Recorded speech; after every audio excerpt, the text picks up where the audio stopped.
Welcome back to clean news MP. चलिए देखते हैं मध्य प्रदेश की 25 फटाफट बड़ी खबरों को। इससे पहले आप न्यूज को कहां से देख रहे हैं हमें कमेंट में जरूर बताएं। साथ ही वीडियो को लाइक करना बिल्कुल ना भूलें। एमडी व एमएस के छात्रों को 3 माह जिला अस्पतालों में सेवाएं देना होंगी। डॉक्टरों की कमी से जूझ रहे जिला अस्पताल व अन्य सरकारी अस्पतालों को नेशनल मेडिकल काउंसिल के नए नियमों से राहत मिलने जा रही है। इसके तहत एमडी व एमएस के छात्रों को 3 महीने जिला अस्पताल या अन्य संबंधित अस्पतालों में सेवाएं देना अनिवार्य कर दिया गया है। चिकित्सा शिक्षा विभाग ने प्रदेश के सारे मेडिकल कॉलेजों को इस संबंध में निर्देश जारी कर दिए हैं। इंदौर सहित प्रदेश के सभी सरकारी अस्पताल डॉक्टर्स की कमी से जूझ रहे हैं। सरकार नए पद सृजित नहीं कर रही है। पुराने डॉक्टर्स रिटायर हो रहे हैं, विशेषज्ञ नहीं है। इससे ऑपरेशन के लिए भी मरीजों को लंबा इंतजार करना पड़ रहा है। अब इंदौर जिले के रेवती और जाखिया गांव में सैन्य अभ्यास करेंगे सीमा सुरक्षा बल के जवान। देश की सीमा की सुरक्षा करने वाले जवान अब इंदौर जिले के मल्हारगंज क्षेत्र में सैन्य अभ्यास करेंगे। सीमा सुरक्षा बल को मध्य प्रदेश सरकार ने सैन्य अभ्यास के लिए इंदौर जिले की मल्हारगंज तहसील के रेवती और जाखिया गांव में 42.837 हेक्टेयर भूमि दी है। बीएसएफ इस भूमि का मैदानी गोलाबारी, तोप अभ्यास और फायरिंग रेंज के लिए उपयोग करेगा। यह भूमि 10 वर्ष के लिए दी गई है। मानव अधिकार आयोग ने ग्वालियर नगर निगम कमिश्नर से 1 महीने में मांगा जवाब। ग्वालियर के विकास की बातें भले ही राजनेता कितनी भी कर ले, लेकिन हकीकत बिल्कुल इससे उलट है। शहर का नागरिक सड़कों के गड्ढों का दंश झेल रहा है, उसमें गिरकर घायल हो रहा है। ये बात अलग है कि ग्वालियर जनप्रतिनिधियों को ये अड्डा दिखाई नहीं देता। अब इस मामले में मध्य प्रदेश मानव अधिकार आयोग ने संज्ञान लिया है और ग्वालियर नगर निगम कमिश्नर को नोटिस देकर 1 महीने में इस पर जवाब मांगा है। मध्य प्रदेश के औद्योगिक क्षेत्रों में आधारभूत सुविधाएं उपलब्ध कराने के लिए कार्य योजना बनाई जाएगी। मध्य प्रदेश में औद्योगिक विकास के लिए नए नए क्षेत्र विकसित किए जा रहे हैं, लेकिन पुराने क्षेत्रों की ओर किसी का ध्यान नहीं है। इंदौर के सानवे रोड, पालदा और पोलो ग्राउंड औद्योगिक क्षेत्र में आधारभूत सुविधाओं की कमी को प्रमुखता से उठाया। सूक्ष्म, लघु एवं मध्यम उद्यम विभाग ने इसका संज्ञान लेते हुए औद्योगिक क्षेत्रों में आधारभूत सुविधाएं उपलब्ध कराने के लिए कार्य योजना बनाने की बात कही है। विभागीय मंत्री ओम प्रकाश सकलेचा ने कहा कि औद्योगिक विकास के लिए क्लस्टर बनाए जा रहे हैं। इनमें सुविधाओं के विकास और संधारण के लिए नई व्यवस्था लागू करने जा रहे हैं। नए सत्र में शक्कर का रिकॉर्ड उत्पादन होने का अनुमान। नए शक्कर वर्ष 2022-23 में देश में शक्कर का कुल उत्पादन रिकॉर्ड स्तर पर पहुंच सकता है। इंडियन शुगर मिल्स एसोसिएशन ने यह अनुमान लगाया है। इसमा के अनुसार इस शक्कर वर्ष में देश में शक्कर का कुल उत्पादन 410 लाख टन तक पहुंचेगा। 1 अक्टूबर से ही नया शक्कर वर्ष शुरू हुआ है। यह बीते शक्कर वर्ष 2021-22 के मुकाबले करीब 5% ज्यादा है। बीते वर्ष शक्कर का कुल उत्पादन 392 लाख टन था। अब इंदौर आरटीओ में हेलमेट पहनना हुआ अनिवार्य। क्षेत्रीय परिवहन कार्यालय आरटीओ में अब 2 पहिया वाहन चालकों को बिना हेलमेट के प्रवेश नहीं मिलेगा। इसके अलावा यहां आने वाले स्टाफ को भी बिना हेलमेट के नहीं आने दिया जाएगा। इस संबंध में आदेश जारी कर दिया गया है। दीपावली के बाद इसे लेकर सख्ती की जाएगी। एआरटीओ अर्चना मिश्रा ने बताया कि हेलमेट को लेकर शासन की तरफ से आदेश निकाले गए हैं। हम भी इसका सख्ती से पालन करवाएंगे। स्नातक के दूसरे और तीसरे साल में भी बदल पाएंगे कॉलेज। नई शिक्षा नीति में स्नातक में विद्यार्थियों को कॉलेज बदलने का विकल्प दिया है। यदि विद्यार्थी पहले साल पढ़ने के बाद दूसरे और तीसरे सत्र में संस्था बदलना चाहता है तो उसे यह सुविधा मिलेगी। आगामी वर्ष की फीस भी विद्यार्थियों को नहीं जमा करनी होगी। कॉलेज 3 दिन के अंदर विद्यार्थी को टीसी देनी होगी। अभी तक विद्यार्थियों को डिग्री पूरी होने तक कॉलेज बदलने की सुविधा नहीं थी। सीएम शिवराज ने इंदौर एडीएम को हटाया, कहा संवेदनहीन अधिकारी नहीं चाहिए। मुख्यमंत्री शिवराज सिंह चौहान ने इंदौर एडीएम पवन जैन को हटाने के निर्देश दिए हैं। एडीएम पवन जैन की जनसुनवाई में पहुंचे दिव्यांग के साथ किए गए दुर्व्यवहार और पूरे मामले की समीक्षा के बाद ये आदेश दिए गए हैं। सीएम शिवराज ने आदेश में कहा कि जनसुनवाई में आए दिव्यांग के साथ संवेदनहीन व्यवहार करने के मामले में इंदौर के एडीएम पवन जैन को तत्काल हटाया जाए, उन्हें भोपाल में पदस्थ किया जाए। मुख्यमंत्री शिवराज सिंह चौहान ने इंदौर एडीएम पवन जैन को हटाने के निर्देश देते हुए कहा है कि एक दिव्यांग व्यक्ति के साथ किए गए अशोभनीय व्यवहार करने वाले संवेदनहीन अधिकारी की जरूरत नहीं है। प्रधानमंत्री शहरी आवास योजना में मध्य प्रदेश को दूसरा स्थान, पीएम मोदी ने दिया पुरस्कार। मध्य प्रदेश को प्रधानमंत्री आवास योजना शहरी में उत्कृष्ट प्रदर्शन करने वाले राज्यों की श्रेणी में दूसरा स्थान मिला है। वहीं प्रधानमंत्री अवार्ड्स 2021 150 डेज चैलेंज में प्रदेश को उत्कृष्ट प्रदर्शन के आधार पर 8 श्रेणी में पुरस्कार प्राप्त हुए हैं। बीते दिन को प्रधानमंत्री नरेंद्र मोदी ने गुजरात के राजकोट में आयोजित इंडियन अर्बन हाउसिंग कॉन्क्लेव में नगरीय विकास एवं आवास मंत्री भूपेंद्र सिंह को उत्कृष्ट राज्य का पुरस्कार प्रदान किया। पुष्य नक्षत्र पर मंगलमय बाजार, इंदौर में 300 करोड़ का कारोबार। दीपावली से ठीक पहले आने वाले पुष्य नक्षत्र पर इंदौर के बाजारों में खरीदार उमड़ पड़े। देर रात तक बाजार गुलजार रहे।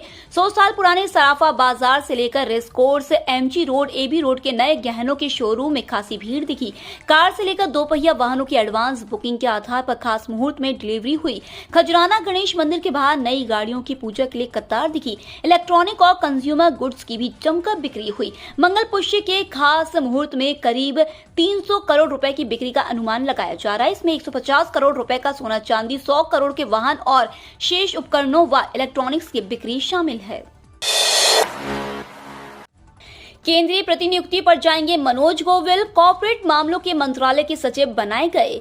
प्रदेश के अपर मुख्य सचिव वित्त मनोज गोविल केंद्रीय प्रतिनियुक्ति पर जाएंगे। केंद्र सरकार ने उन्हें कॉर्पोरेट मामलों के मंत्रालय का सचिव बनाया है। वहीं प्रदेश की अधिकारी और वर्तमान में भारतीय राष्ट्रीय राजमार्ग प्राधिकरण के अध्यक्ष अलका उपाध्याय सड़क परिवहन एवं राजमार्ग मंत्रालय की सचिव होंगी। केंद्रीय कैबिनेट की नियुक्ति संबंधी समिति ने इन नियुक्तियों के आदेश बुधवार को जारी किए हैं।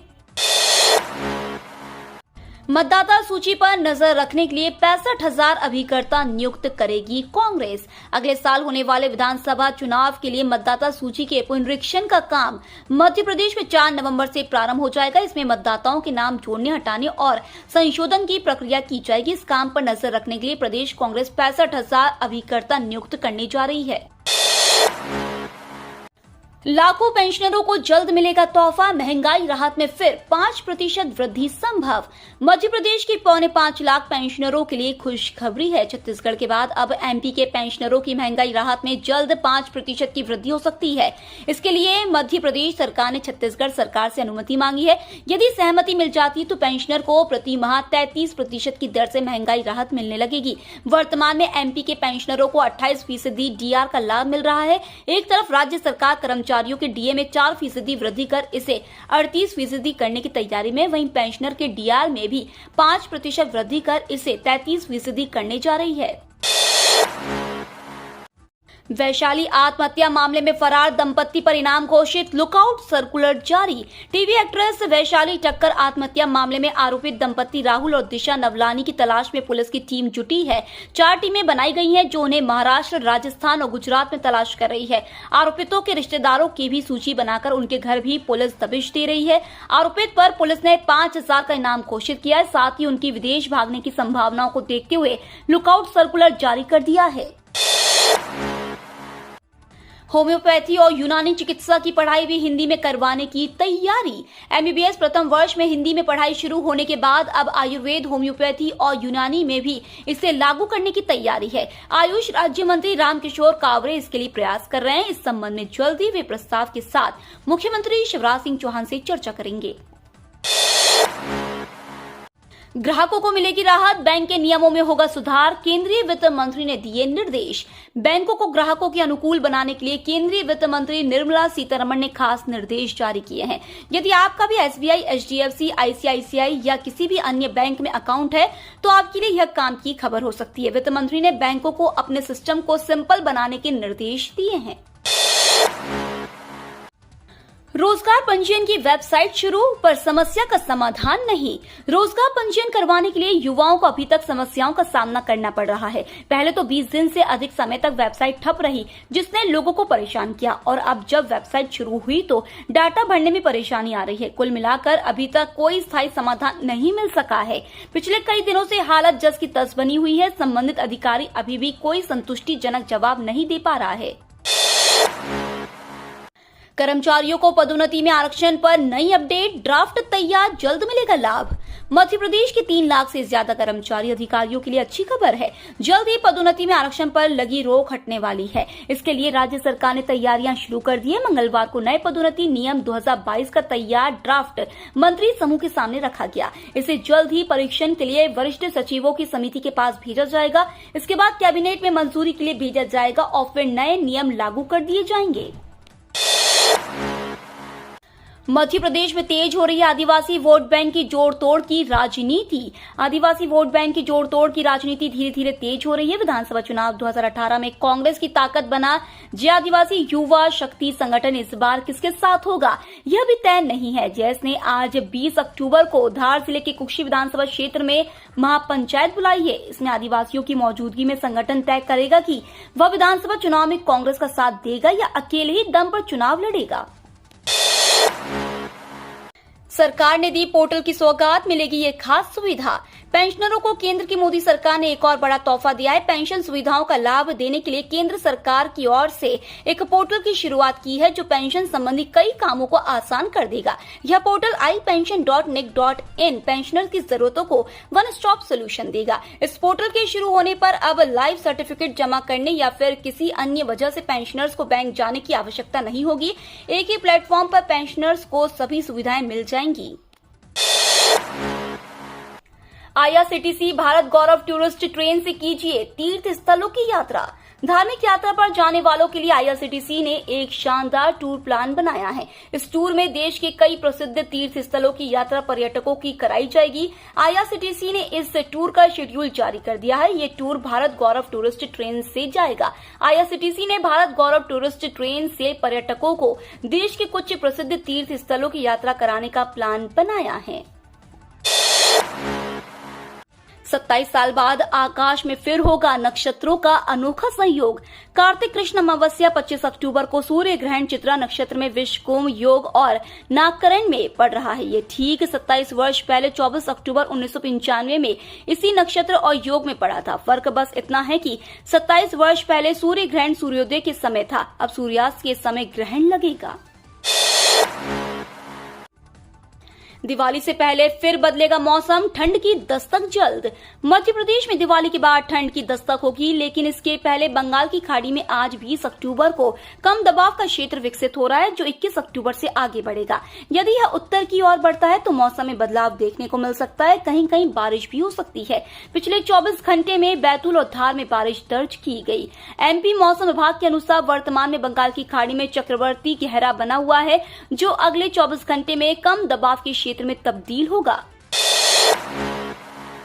रेलवे ने sleeper, third AC, second AC, first AC में सामान का लिमिट किया तय। भारतीय रेलवे बोर्ड द्वारा ट्रेन में स्लीपर कोच, टियर 2 कोच और फर्स्ट क्लास कोच में सामान ले जाने के लिए नियम तय किए गए हैं। यानी आप एक निर्धारित सीमा तक ही सामान ले जा सकते हैं। आपके टिकट के हिसाब से एक वजन तय होता है और ट्रेन में उसी के हिसाब से सामान ले जा सकते हैं।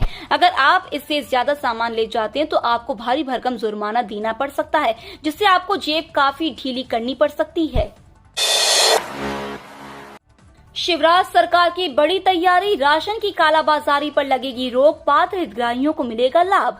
मध्य प्रदेश की शिवराज सरकार ने कालाबाजारी पर सख्ती करना शुरू कर दिया है। बीते दिन से राशन की कालाबाजारी को लेकर शिवराज सरकार अभियान चला रही है जो 30 नवंबर तक चलेगा। इसके तहत राशन दुकानों का औचक निरीक्षण किया जाएगा। यह अभियान अगले माह के अंत तक यानी 30 नवंबर तक जारी रहेगा। इसके तहत पात्र हितग्राहियों को इसका लाभ मिलेगा।